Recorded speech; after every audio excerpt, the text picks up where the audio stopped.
मैं एम अली आप सभी का Haidari study point YouTube channel पे खैर मकदम करता हूं। अगर आप लोग सीटेट यूपीटेट या फिर किसी भी सूबा के मुअल्लिम अहलियती इम्तिहान की तैयारी कर रहे हैं तो हैदरी स्टडी पॉइंट को ज़रूर सब्सक्राइब करें। यहां से आपको उर्दू के सभी स्टडी मटेरियल आसानी से दस्तयाब हो जाएंगे।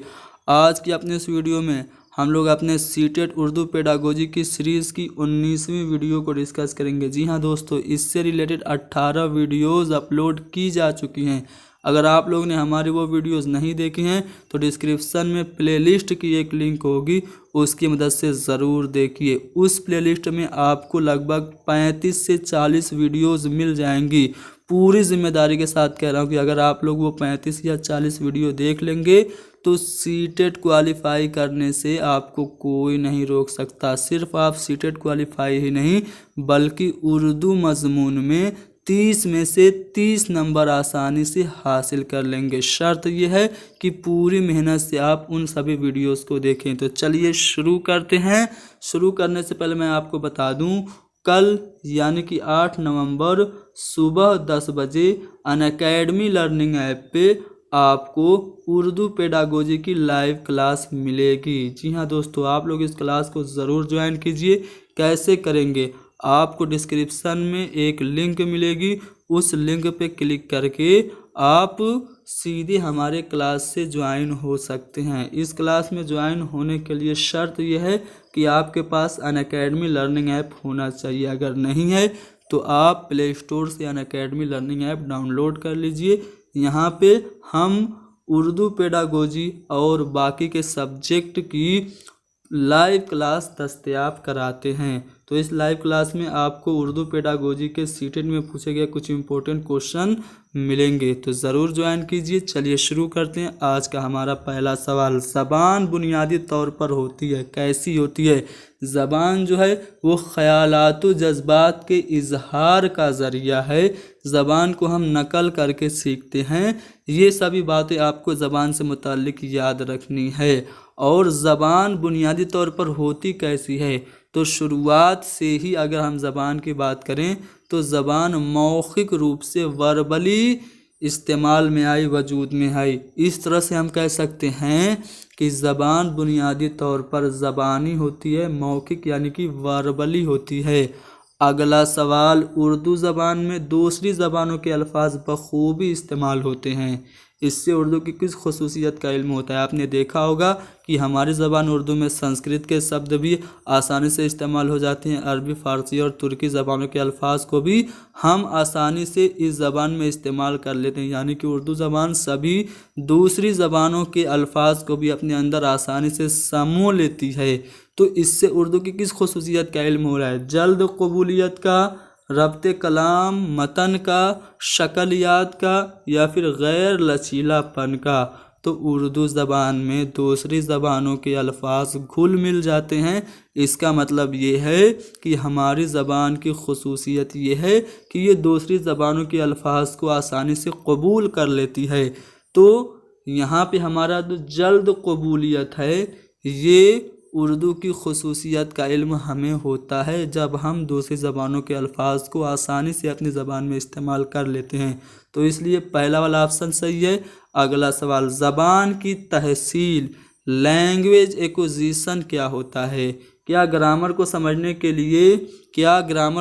के साथ साथ नए अल्फाज को याद करना और उनका तज्जिया करना, यानी कि ग्रामर को समझने के लिए जो नए नए वर्ड्स आ रहे हैं आप उनको रिमेंबर कर लीजिए और उनका एनालिसिस कर लीजिए। क्या यही लैंग्वेज एक्विजिशन है या फिर इंसान के दिमाग की ज़ाती सलाहियत की वजह से कौमी यानी कि नेशनल और जो अदर लैंग्वेजेस हैं, दूसरी ज़बानें, उनको समझने का अमल, ये है ज़बान की तहसील? या फिर ज़बान की तहसील एक तकनीक है जो बच्चों के लिए कौमी ज़बान सीखने का माहौल यानी कि एटमॉस्फियर पैदा करती है? या फिर ज़बान की तहसील ज़रूरी अल्फाज के ज़ख़ीरा का इस्तेमाल करती है, यानी कि वोकैबलरी का इस्तेमाल करती है और उनको याद करना इसमें शामिल है। तो जो लैंग्वेज एक्विजिशन होता है, भाषा अर्जन होता है, वो इंसान के दिमाग की जो ज़ाती सलाहियत है उसकी वजह से किसी भी ज़बान को समझने का अमल कहलाता है। तो ज़बान की तहसील हमारी अपनी सलाहियत की वजह से, चाहे हम अपनी कौमी ज़बान सीखें या फिर दूसरी ज़बानों को समझ लें, इसी अमल को ज़बान की तहसील, लैंग्वेज एक्विजिशन या फिर भाषा अर्जन कहा जाता है। अगला सवाल यह कि मुख्तलिफ मज़ामीन की आमोजिश में तालिब इल्म की मादरी ज़बान का इस्तेमाल। जब आप दूसरे सब्जेक्ट की लर्निंग बच्चों को करा रहे हैं, जैसे आप बच्चे को हिंदी पढ़ा रहे हैं, बच्चे को मैथ्स, साइंस या फिर अंग्रेज़ी पढ़ा रहे हैं, और आप उसमें बच्चे की जो मादरी ज़बान है, जो मदर टंग है, उसकी मातृभाषा है, उसका इस्तेमाल कर रहे हैं, तो इससे क्या होगा, क्या बेहतर आमोजिश में यानी कि इफ़ेक्टिव लर्निंग में ये हेल्पफुल होगी या फिर दूसरी ज़बानों और मज़ामीन की आमोजिश में रुकावट का काम करेगी, या फिर दूसरी ज़बानों की आमोजिश में मुखल यानी कि खलल डालेगी, या फिर अंग्रेज़ी ज़बान में इसके इस्तेमाल की इजाज़त नहीं देनी चाहिए। तो जब कभी भी मादरी ज़बान की बात आए तो मादरी ज़बान एक वसीले के तौर पर इस्तेमाल होती है।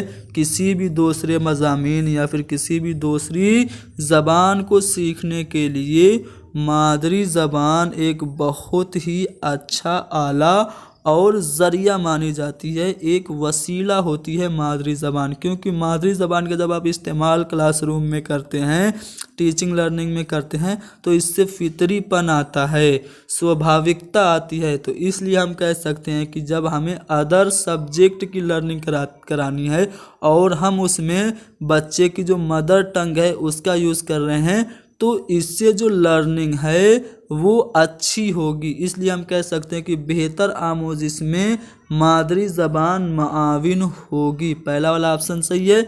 अगला सवाल, इस बात को यकीनी बनाने के लिए कि उस्ताद को क्या करना चाहिए कि तालिब इल्म अपनी माफ़ी ज़मीर की अदायगी यानी कि अपने आप को दूसरों के सामने पेश कर सके पूरी तौर पर, इसके लिए टीचर को क्या करना चाहिए? तालिब इल्म को अपनी मादरी ज़बान में बात करने के लिए कहना चाहिए। सही बात है, मादरी ज़बान में बातचीत करने के लिए कहना चाहिए, लेकिन बाकी ऑप्शन पे भी हम लोग गौर करते हैं। दूसरा ऑप्शन है तालिब इल्म को बातचीत करने के लिए हकीकी ज़िंदगी जैसा माहौल देना चाहिए, यानी कि रियल लाइफ जैसा एटमॉस्फेयर देना चाहिए, या फिर तालिब इल्म से कवायद की मश्क कराई जाए, या फिर तालिब इल्म से अंग्रेज़ी ज़बान में बातचीत करने के लिए कहा जाए।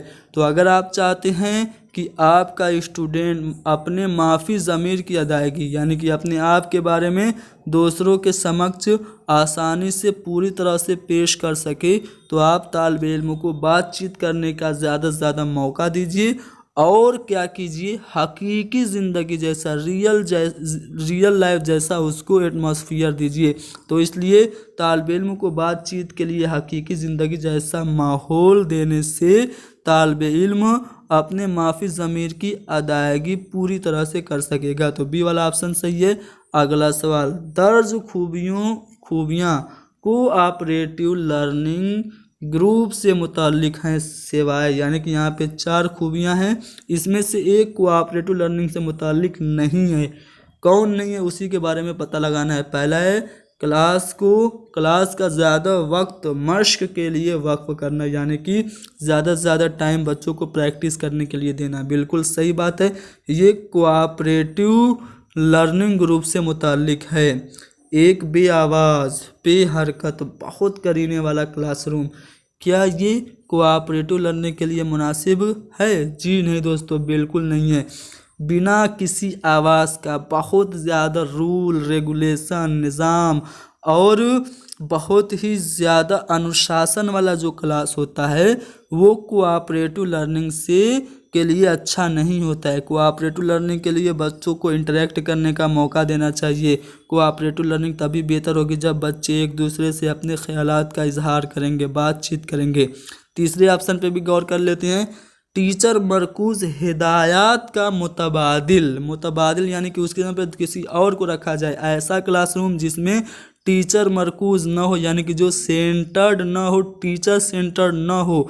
तो जो क्लासरूम टीचर सेंटर्ड ना होगा वो कोऑपरेटिव लर्निंग के लिए बहुत ही मुनासिब होगा। और साथ ही साथ हम जमातियों के साथ मिलकर काम करना और उन तलबा को तरगीब देना जो बहुत जल्दी हिम्मत हार देते हैं, ये माहौल भी आपका कोऑपरेटिव लर्निंग से मुतालिक मुनासिब है। तो कौन सा मुनासिब नहीं है?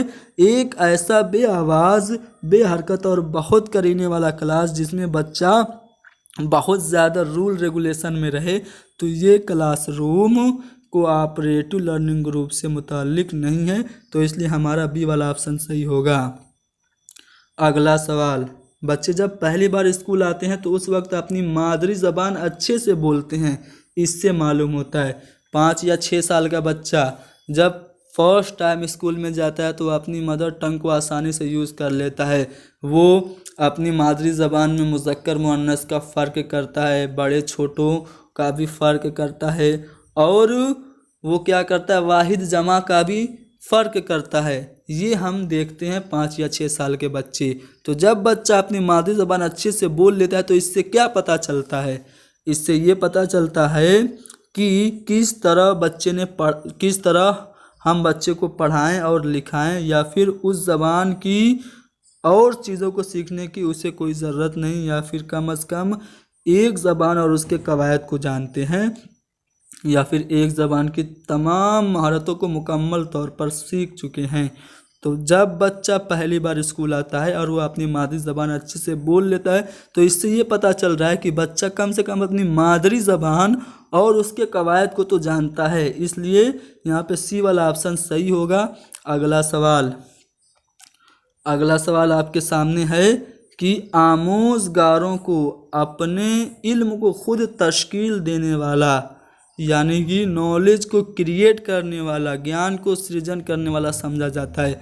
अगर मैं पियाजे की बात करूं तो पियाजे ने बच्चों को क्या कहा है? पियाजे ने बच्चों को यही कहा है ना, नन्हा वैज्ञानिक यानी कि लिटिल साइंटिस्ट का है। तो उसके लिहाज से भी अगर यहाँ पे क्वेश्चन किया जाए कि आमोज़गारों को अपने इल्म को खुद तश्कील देने वाला समझा जाता है, ज़बान की क्लासरूम में इस अमल को कैसे बढ़ावा दिया जा सकता है? आप कैसे बच्चों को खुद से तश्कील करने वाला बनाने के लिए मोटिवेट कर सकते हैं? ऑप्शन है, उस्ताद इनफरादी प्रोजेक्ट के काम की निगरानी करे और इस्लाह के लिए वक्फे से अपने जवाबी तअस्सुरात से आगाह करें। यानी कि बच्चे जो अकेले किसी प्रोजेक्ट को बना रहे हैं उसकी निगरानी में टीचर रहे और अपने जवाबों को बार बार उसे बताए, अपने जवाबी तअस्सुरात से उसे आगाह करे। या फिर तलबा को सिखाई जाने वाली ज़बान की तहरीरों का ज़्यादा से ज़्यादा मुतालिया करने पे आमादा किया जाए कि बच्चे आपको अंग्रेज़ी सिखाई जा रही है, आप अंग्रेज़ी ज़बान का ज़्यादा से ज़्यादा मुतालिया कीजिए। या फिर तलबा की सीखने की सलाहियत के मुताबिक आमूज़ी मवाद यानी कि टीचिंग लर्निंग मटेरियल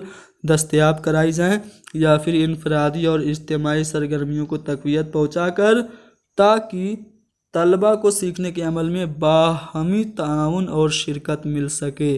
जी हाँ दोस्तों, आमोज़गारों को अपने इल्म को खुद तश्कील देने वाला समझा जाता है। ज़बान की क्लासरूम में इस अमल को बढ़ावा देने के लिए हमें क्या करना चाहिए? इनफरादी और इज्तिमाई सरगर्मियों को तक़वियत पहुँचाकर तलबा को सीखने के अमल में बाहमी माविन और शिरकत करने का, यानी कि बच्चों को एक दूसरे से इंटरेक्ट करने का और एक दूसरे से बातचीत करने का मौका देना चाहिए। तो डी वाला ऑप्शन सही है। अगला सवाल नहीं है, यहाँ पे सवालों का सिलसिला ख़त्म हो रहा है। तो आप लोग हमारे क्लास को कल सुबह 10 बजे ज़रूर ज्वाइन कीजिए, लिंक डिस्क्रिप्शन में है। वीडियो को ज़्यादा से ज़्यादा शेयर कीजिए, हैदरी यूट्यूब पॉइंट को ज़रूर सब्सक्राइब कीजिए।